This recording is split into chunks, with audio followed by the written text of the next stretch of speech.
There. Joining us now for more on the indictment of Donald Trump is Pennsylvania Congressman Dan Meuser. Congressman, good morning. Happy Friday to you. We are now officially in historic territory. We've never seen this in our country's history. You tweeted yesterday that Alvin Bragg's legacy will now forever be as the face of the weaponization of the justice system. What was your initial reaction to the indictment yesterday? Well, the whole buildup to you, by the way, good morning, Rob. The whole buildup to this has been unsettling and sort of outrageous. I mean, look at the case itself. No federal prosecutor would take this case. The case itself is built on a house of cards. This was Trump's own money. Okay, there was no reason for that to be considered an in-kind donation. It would be similar if I were to take somebody to dinner during a campaign and paid for it with my own funds, with my own private money. Okay, I mean, you can submit it if you plan on getting reimbursement, but it's just simply not necessary. And by the way, if that's the case, think about how the suppression by most media outlets was of the Hunter Biden case right before the Biden presidential election, right before 2020. They hid it. They suppressed it. They acted like they had no idea who Hunter Biden even was.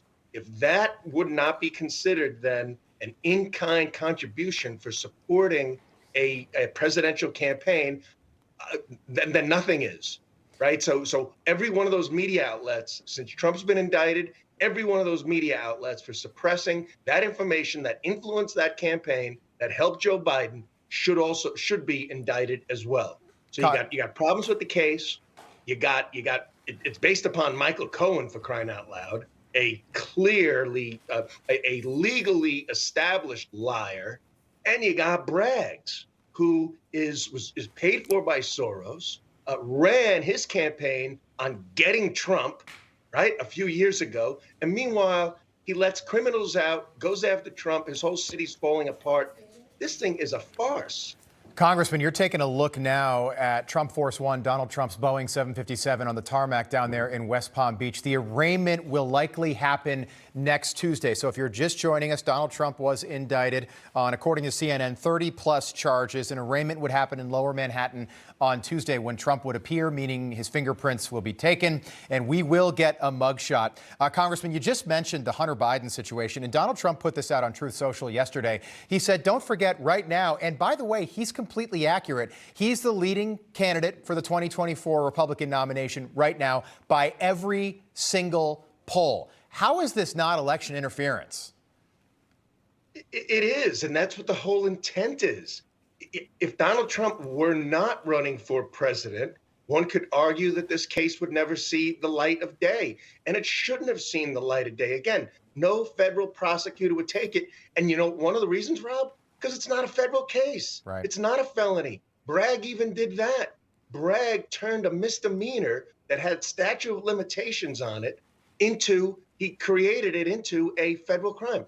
Look, everywhere you look, the deeper you look here in every area, from the case itself to what it's based upon, Michael Cohen, to the Braggs who bragged about running to get Donald Trump, for crying out loud, leads to nothing but the conclusion that this is a political weaponization of our justice system, and that's very troubling. All right, Congressman, just quickly, how do you expect this to play out? Do you expect there to be a trial? If there is a trial, do you expect Donald Trump to take the stand on his own behalf?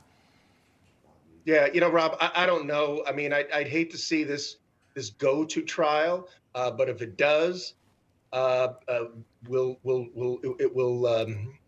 is what it is. However, every good lawyer and prosecutor that's non-biased, the feedback that I receive, this thing has no chance of finding a Donald Trump guilty. It's a complete case based upon all kinds of nonsense. Yeah. So it can't be successful for this crazed prosecutor. Which, by the way, could District Attorney probably of Manhattan. will likely have the effect of diluting every future case against the former president. There are at least 4 others out there right now. We know what's going on in Georgia. Congressman, we'll keep a close eye on what happens over the weekend, but next week on Tuesday, we are expecting an arraignment of the former president. Congressman, have a great weekend. Thank you. Dan Thanks, Meuser. Rob. You too. Good to see you.